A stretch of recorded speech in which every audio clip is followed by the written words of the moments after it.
Nós estamos dando início a essa série de sermões. Ano novo, coração renovado, buscando entender, à luz da palavra de Deus, o que e como o Senhor quer trabalhar em nossa vida neste ano de 2024 e no início desse ano, inclusive. O texto base de nossa mensagem agora à noite é a primeira carta de Pedro, capítulo 4, versos 7 a 11. Se você tiver uma Bíblia, é importante que você abra, nós vamos voltar ao texto várias vezes durante a mensagem. Caso você não tenha, o texto vai passar aqui para você na tela. 1 Pedro, capítulo 4, versos 7 a 11. Que o Senhor nos abençoe na leitura e meditação da sua palavra. Ora, o fim de todas as coisas está próximo. Sede, portanto, criteriosos e sóbrios a bem das vossas orações. Acima de tudo, porém, tende amor intenso uns para com os outros, porque o amor cobre multidão de pecados. Sede mutuamente hospitaleiros, sem murmuração. Servi uns aos outros, cada um conforme o dom que recebeu, como bons despenseiros da multiforme graça de Deus. Se alguém fala, fale de acordo com os oráculos de Deus. Se alguém serve, faça-o na força que Deus supre, para que em todas as coisas seja Deus glorificado por meio de Jesus Cristo, a quem pertence a glória e o domínio pelos séculos dos séculos. Amém. Vamos orar mais uma vez? Ó Deus, com a Tua palavra aberta e lida diante de nós, pedimos, Senhor, que o Teu Espírito Santo possa neste momento iluminar a nossa vida, abrir os nossos olhos para as verdades que o Senhor tem preparado para nós. Nos abençoe, nos transforme, traga, ó Deus, uma palavra que é de consolo, de confronto e de esperança para o nosso coração. É o que nós pedimos, em nome de Jesus. Amém. Quem tem frequentado a Igreja Presbiteriana de Moema, provavelmente já percebeu que poucas pessoas aqui em nossa igreja são daqui de São Paulo, são naturais daqui de São Paulo. Nós temos muitos membros que vieram de tantos lugares do Brasil e congregam aqui conosco. E dentre eles, os nossos queridos nordestinos. Tem algum nordestino aí? Olá, sei que tem a Irã, aqui também, que bênção.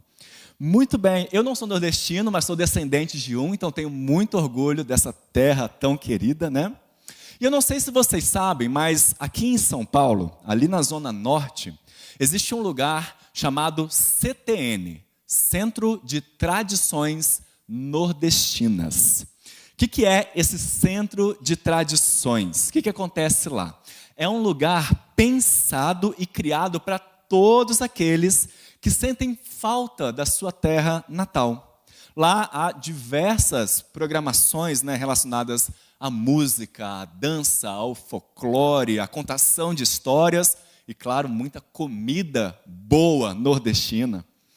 E se você olhar no site deles, eles vão te explicar o seguinte, o Centro de Tradições Nordestinas foi concebido como um recanto de encontro da comunidade nordestina de São Paulo com dois propósitos. O primeiro é preservar ou valorizar a cultura nordestina e o segundo, colaborar para mudar o cenário de preconceito que existe contra os migrantes nordestinos que residem na capital paulistana. Eu sei também que os gaúchos também têm o costume de montar centros de tradições gaúchas, Inclusive, aqui próximo, em Embu das Artes, há 2 CTGs, Centro de Tradições Gaúchas, um lugar para você tomar chimarrão, ouvir o sotaque ali bem forte do sul, ouvir música tradicional gaúcha, ver as danças, As danças e também com esse mesmo intuito, ter um lugar de refúgio onde os laços são preservados, são renovados, são relembrados, ser uma atração também para quem é de fora, para que outros possam conhecer e querer fazer parte ali daquela turma. Todos esses centros de tradição têm um mesmo princípio. Quando você está fora da sua terra, você precisa ser relembrado dos ideais da sua terra. Você precisa de algo que reúna aqueles que são do mesmo lugar que você, para que juntos vocês se esforcem para manter as tradições de onde vocês são, para que vocês instiguem nos outros o amor pela sua terra.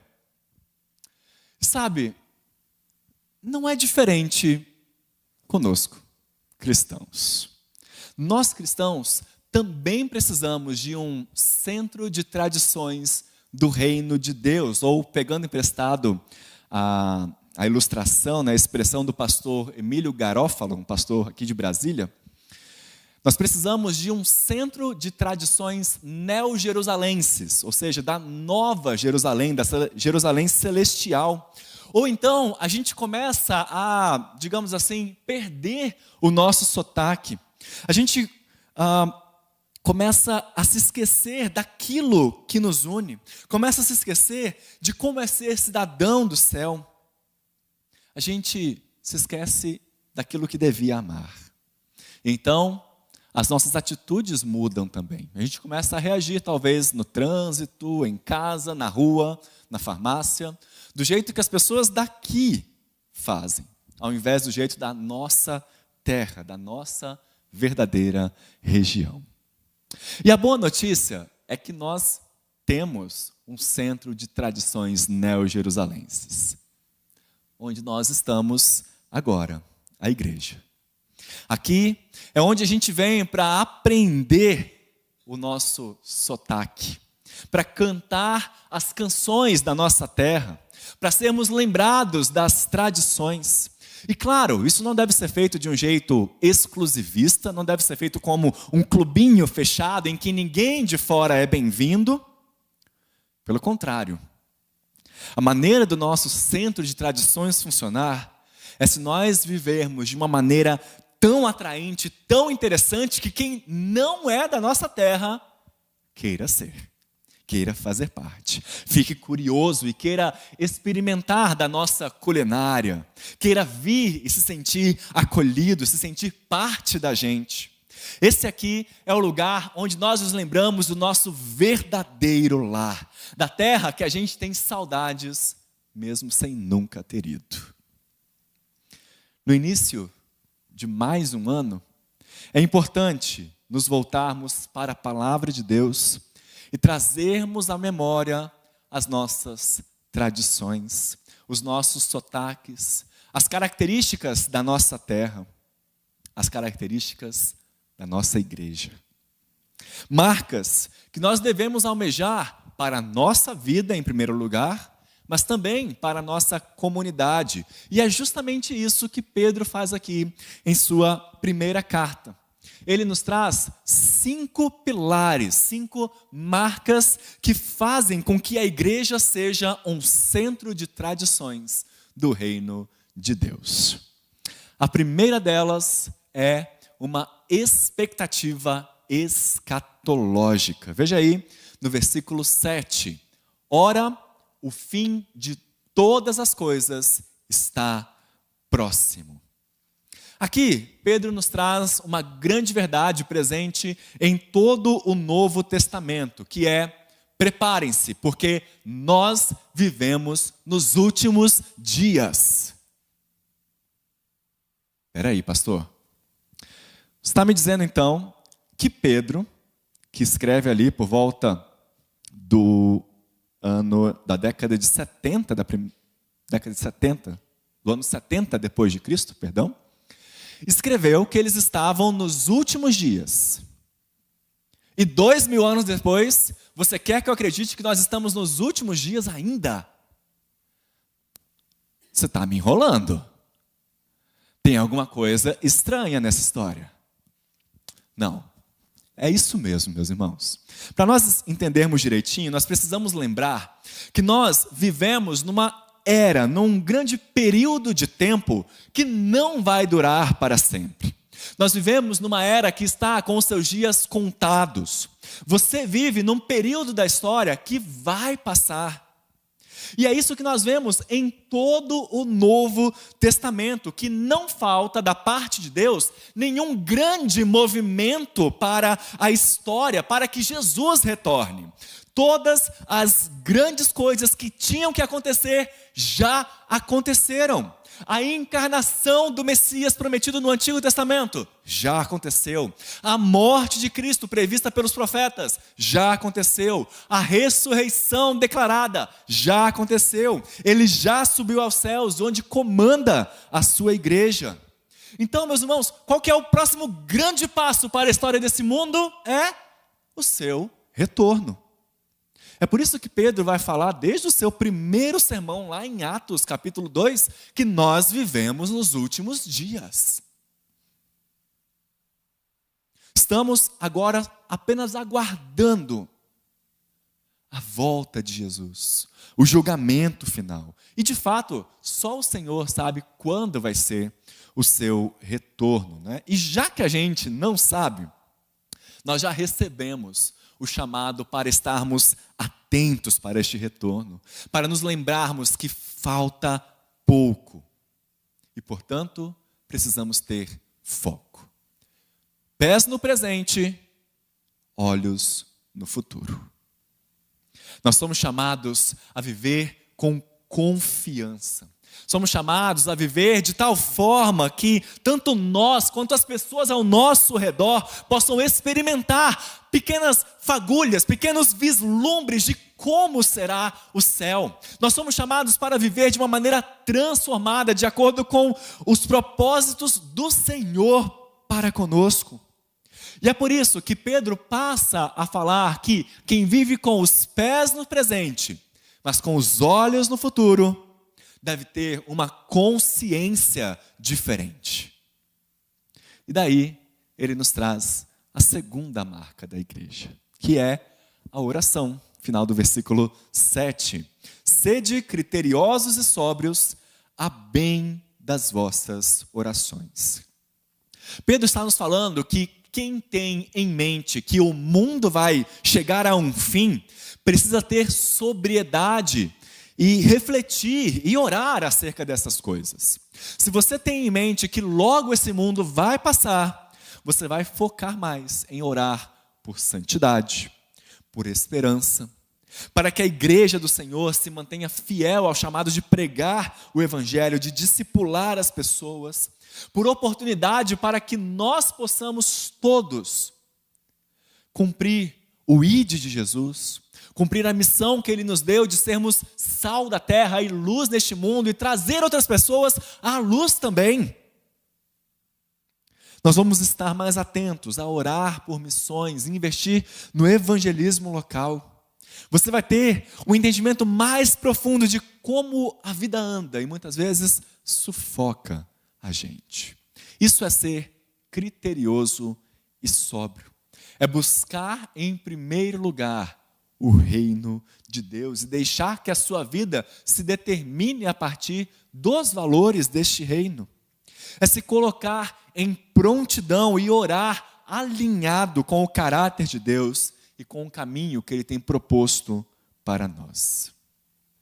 Essa é uma marca fundamental para a igreja, porque nós sabemos que sem a oração, meus irmãos, a igreja não anda. Se as pessoas não estiverem de joelhos, a igreja não continua de pé.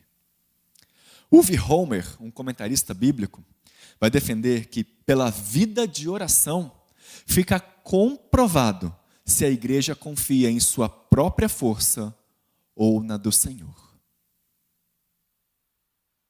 Veja, tantas vezes nós lemos aqui o Salmo que diz: uns confiam em carros, outros em cavalos, nós, porém, confiamos no Senhor. Mas o que em nossa vida tem demonstrado isso? O que nós temos feito? Quais são as atitudes que vão expressar essa confiança? A primeira delas, meus irmãos, é a oração. É você se colocar dependente de Deus e falar: ó Senhor, eu preciso de Ti. E por mais que nós falemos e oremos aqui, nós precisamos lembrar que esse é um privilégio que todos os cristãos têm. A palavra de Deus nos diz que nós temos, que todos nós, na verdade, temos acesso ao trono da graça. E por isso, em última análise, você não precisa esperar chegar ao domingo para o pastor orar por você. Claro, se você pedir, nós vamos orar. Para nós é um prazer fazer isso. Para nós é muito significativo. Inclusive, nós temos um momento de intercessão pastoral em nosso culto. Mas a oração deve ser uma marca característica da vida de todos nós. Ela é um requisito básico para cada cristão e para cada pessoa que deseja viver uma vida agradável a Deus. É através dela que nós estabelecemos uma ligação vertical com Deus, antes de criarmos uma relação horizontal com as outras pessoas. Por isso, a orientação de Pedro para nós, a segunda orientação dele é: tenham foco. Foco naquilo que é importante. Não deixem de orar. Não deixem de orar. A correria do dia a dia, os seus afazeres, o seu ânimo ou o seu desânimo não podem te deixar fazer com que isso fique em segundo lugar. Ore. Renove a sua decisão de diariamente se colocar diante de Deus em oração. Vamos para o terceiro pilar? O amor. Verso 8. Acima de tudo, porém, tende amor intenso uns para com os outros, porque o amor cobre multidão de pecados. Pedro aqui está chamando a atenção para aquele que talvez seja o ponto mais importante desse trecho, ou até mesmo da sua carta. É por isso que ele diz: olha, acima de tudo. Lembre-se que, embora ele tenha escrito a carta, só havia uma cópia, ou poucas cópias dela disponíveis entre as igrejas. Então, eles liam as cartas para que a igreja pudesse ouvir. Então, é como se Pedro estivesse dizendo o seguinte: olha, eu sei que eu já escrevi muita coisa, ou seja, que eu já falei muita coisa. Você já me ouviu falar sobre a pedra fundamental da igreja, sobre a igreja ser nação santa e povo de propriedade exclusiva do Senhor. Eu falei sobre o dever do marido para com sua esposa, da esposa para com o marido, de como nós devemos nos portar com relação às autoridades, de como nós devemos viver diante da perseguição. Eu sei que foi muita coisa, então, olha, pode até ser que você se esqueça de tudo que eu falei, menos isso. Você pode ignorar as minhas orientações, menos essa. Se você não se lembrar de nada que eu disse, é muito importante que você grave isso. Tende amor intenso uns para com os outros. Nós somos um povo que não existiria se não fosse pelo amor. Nós não somos definidos pela nossa etnia, pelas barreiras geográficas, por gostos pessoais. Nós somos definidos pelo amor de Deus derramado em favor de nós na cruz do Calvário. E então, a nossa marca tem de ser essa: um povo conhecido por se amar, um povo conhecido por cuidar uns dos outros, um amor que imita aquilo que Jesus fez por nós, que é um reflexo do amor dele. Nós não podemos esperar uma comunidade cristã forte, firme, se nós deixarmos de estender aos outros a graça que o Senhor nos deu primeiro. E se Deus nos amou primeiro perdoando os nossos pecados, como é que o nosso amor também vai se manifestar? perdoando os nossos irmãos. O amor cobre multidão de pecados. É o que Pedro diz, ele está aqui citando um versículo do Antigo Testamento, Provérbios capítulo 10, versículo 12, que é um ensinamento de Salomão com esse mesmo princípio, né? O amor busca defender, busca preservar a honra do outro. E vejam, isso não significa que nós devemos ignorar o pecado que o nosso irmão comete. O Novo Testamento diz que quando um cristão comete pecados graves, ele precisa ser disciplinado, precisa ser chamada a sua atenção para que ele retorne aos caminhos do Senhor e para que a comunidade possa crescer, possa avançar. Isso é parte do crescimento espiritual da igreja. Mas nós precisamos lembrar que cada um de nós, meus irmãos, trazemos bagagens diferentes para a vida cristã. Cada um de nós se encontra em pontos diferentes nos estágios de crescimento da nossa vida cristã, no nosso estágio de santificação. E às vezes, nós temos um irmão que toma uma atitude que nos magoa, que nos ofende. Às vezes, tem alguém que tem um hábito meio irritante para nós. A gente precisa lembrar que isso já foi coberto por Jesus. E, portanto, nós devemos estar dispostos a perdoar as pequenas falhas uns dos outros. O apóstolo Paulo escreve aos Efésios: sede uns para com os outros benignos, compassivos, perdoando-vos uns aos outros, como também Deus vos perdoou em Cristo. Isso significa dizer que o amor, ele também inclui sentimentos, mas ele é mais do que um sentimento. O amor é uma determinação de fazer o bem aos outros, incluindo o bem de perdoar os pecados. Essa deve ser a nossa característica mais distintiva. As pessoas de fora devem olhar para nós e pensarem: olha, eles se amam, não porque eles são parecidos, não porque eles têm as mesmas coisas, dos mesmos jeitos. Eles se amam porque eles têm Jesus Cristo. Eles se amam porque eles conseguem se perdoar. Eu não preciso me delongar muito mais nesse assunto do perdão, mas queria muito recomendar, se você não esteve aqui pela manhã ou não assistiu à pregação do pastor José Roberto, assista durante essa semana. Ele também falou brilhantemente sobre a importância do perdão na nossa vida. Então, entre ao longo da semana em nosso canal do YouTube, assista a mensagem de hoje pela manhã e lembre-se, as pessoas vão saber que nós somos discípulos de Jesus exatamente por isso, quando nós amamos uns aos outros. A quarta marca que devemos desenvolver em nossa vida e em nossa comunidade é o acolhimento. Versículo 9: sede mutuamente hospitaleiros sem murmuração. Na época em que Pedro escreveu essa carta, a hospitalidade era uma virtude fundamental para a igreja. Isso porque as pessoas não se reuniam em templos ainda. Elas se reuniam em casas.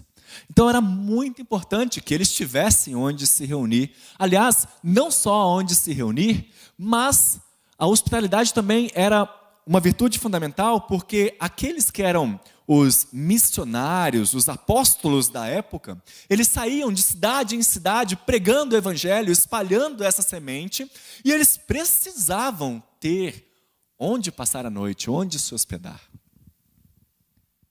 Então, Pedro vai recomendar isso. Olha, sejam hospitaleiros. Ok, pastor, mas você não falou que a marca é hospitalidade. Você falou que é acolhimento. Por que você usou uma palavra diferente? Porque esse termo, meus irmãos, é muito importante, muito singular para Pedro. Vejam, ao longo de sua carta, ele vai chamar os seus leitores de peregrinos, de forasteiros, e eles de fato eram. Ele escreveu primeiramente para pessoas que tinham saído de Jerusalém por causa da perseguição que havia sido imposta aos cristãos. Eles não estavam na sua terra de origem, eles eram exilados, eram estrangeiros. E quando nós olhamos para o termo grego que Pedro utiliza aqui, nós descobrimos algo bem interessante. Essa palavra hospitaleiros no grego, ela é lida como philoxenoi. Ela é o contrário da palavra que nós temos em português, xenofobia. Enquanto o xenófobo é aquele que tem aversão a qualquer um que é estrangeiro, a qualquer que vem de longe, que vem de fora, que trata mal, que não acolhe. O filóxeno é aquele que ama o estrangeiro, que acolhe aquele que chega de outro local. E quando nós trazemos isso para a contemporaneidade, é preciso considerar que Pedro não está falando somente de você deixar com que as pessoas visitem a sua casa. Deixar com que as pessoas passem a noite na sua casa. Não é só isso que envolve a hospitalidade. Essa é uma das implicações, de fato. Mas o conceito é você se mostrar aberto, se mostrar favorável ao outro. É você estender as suas mãos. Nós não podemos ser, meus irmãos, um grupo que não recebe quem não é daqui. Nós temos de ser um grupo aberto para que os que estão passando por aqui se sintam bem e para que aqueles que nunca foram dos nossos, mas estão interessados em ser, se sintam acolhidos. Sintam que aqui eles têm espaço, eles têm abertura. E não pensem de nós como um grupo fechado, hermético, inacessível. Aqui no centro de tradições do reino de Deus, nós recebemos os que vêm de fora. Nós os tratamos como nossos, mesmo que a gente ainda não se conheça muito bem. E a gente está sempre com a porta aberta, para quando aqueles que não são dos nossos diz: eu quero ser um de vocês, eu quero me juntar a vocês. Expectativa escatológica, oração, amor e acolhimento. Vamos para a última marca, o serviço. Versículo 10. Servi uns aos outros, cada um conforme o dom que recebeu, como bons despenseiros da multiforme graça de Deus. Se alguém fala, fale de acordo com os oráculos de Deus. Se alguém serve, faça-o na força que Deus supre. Aqui no centro de tradições do reino de Deus, a gente gosta de servir. E você não tem muita opção, tá? Se você é um dos nossos, você precisa servir também. Porque Deus nos deu capacidades diferentes. Essa é a multiforme graça de Deus. Deus nos capacitou de várias formas. Veja, ele vai mencionar duas formas aqui, né, o falar e o servir, mas eu não quero que você se restrinja a elas.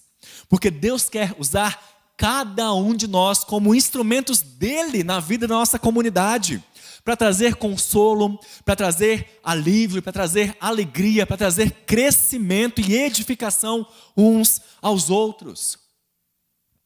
Graças a Deus, nós temos uma comunidade extremamente próspera e rica nessa questão de dons e talentos. Alguns são bons em música, outros são bons em falar em público, outros fazem um café maravilhoso que nos salva no fim da tarde de domingo. Tem gente que quase não é visto, operando as câmeras, passando as letras das músicas, ajustando o volume do som. Existem aqueles que têm a incrível capacidade de detectar uma pessoa triste a 100 metros de distância. Fala ali, opa, aquela pessoa está sorrindo, mas está com um sorriso meio de canto. Ela não está bem. Há pessoas que têm esse dom mais forte, digamos assim, de acolher, de ir lá, de buscar, de se apresentar. Pedro diz, todos vocês são necessários. Todos vocês são necessários. Deus nos deu capacidades diferentes e elas precisam ser usadas aqui no Centro de Tradições do Reino de Deus. Se você quiser usar o seu dom no Ministério de Adolescentes, eu agradeço muito. Claro, não só no Ministério de Adolescentes, né, mas temos espaço em tantos outros ministérios aqui. Simon Kistemaker, um comentarista bíblico, escreve algo muito importante para nós lembrarmos. Ele diz assim, a igreja é de fato uma despensa de dons e talentos, nunca fechada e sempre pronta para servir.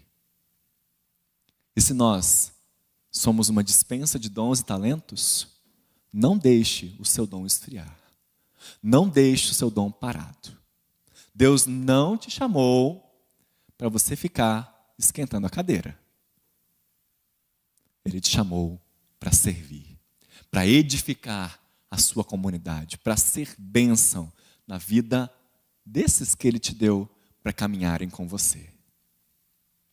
Em 2024, meus irmãos, Deus nos chama para sermos uma igreja que continua avançando, continua crescendo numericamente, continua crescendo qualitativamente, espiritualmente, uma igreja marcada pela expectativa escatológica, pela oração, pelo amor, pelo acolhimento e pelo serviço. E com isso, nós cumpriremos o propósito pelo qual nós fomos criados, para o qual nós existimos e para o qual todas as coisas estão sendo direcionadas na história, que é a glória de Deus. Tudo o que nós fazemos aqui, tudo o que nós fazemos aqui diz respeito à glória dele. Não é para a nossa glória. Não é para nós a glória do nosso grupo, da nossa igreja, nem mesmo para a glória da terra celestial para a qual nós estamos destinados. Vejam, irmãos, há um grande risco quando nós falamos sobre as marcas da igreja, porque nós muitas vezes podemos nos esforçar para sermos acolhedores pelos motivos errados. Sermos acolhedores para nos sentirmos amados, ao invés de que para o amor de Jesus brilhe através de nós. Nós podemos nos envolver nos diversos ministérios, podemos orar mais para que as pessoas se impressionem com a gente, ao invés de que para que Cristo seja exaltado através da nossa vida. Nós podemos nos colocar como pessoas que são super perdoadores, que dizem não guardar mágoas, para que as pessoas fiquem em dívida para conosco. E não porque Cristo é tudo em nós e já nos perdoou ainda mais. Nós podemos falar em público, servir nos bastidores, para nos sentirmos amados também. E não para que Cristo cresça diante dos olhos de todos. E é por isso que vale entender, meus irmãos, que aqui, no Centro de Tradições do Reino de Deus, nós não fazemos nada disso para que nós sejamos glorificados. Se nós amamos, se nós oramos, se nós somos hospitaleiros, se falamos a palavra de Deus ou se servimos, quem deve ser glorificado? O nosso Salvador. Porque acima de tudo e antes de tudo, Ele orou por nós. Ele nos amou. Ele nos acolheu. E Ele nos serviu.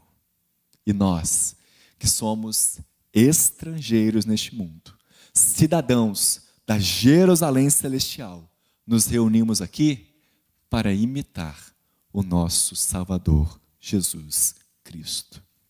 Para cantar canções da nossa terra. Para sermos relembrados dos valores que nos unem e juntos, mais uma vez, vivermos um vislumbre.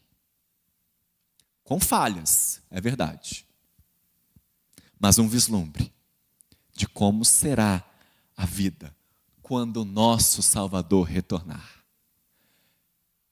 É essa a expectativa escatológica que nós temos. Quer demonstrar a sua expectativa escatológica? Não é só apenas falando, ora vem Senhor Jesus. É sim, desejando que isso aconteça, mas é também orando para que isso aconteça. É também amando, vivendo esses valores da palavra de Deus na sua comunidade. É sim acolhendo e é sim servindo. Essa é a melhor maneira de declararmos: Maranata, ora vem Senhor Jesus. A Ele a glória pelos séculos dos séculos. Amém?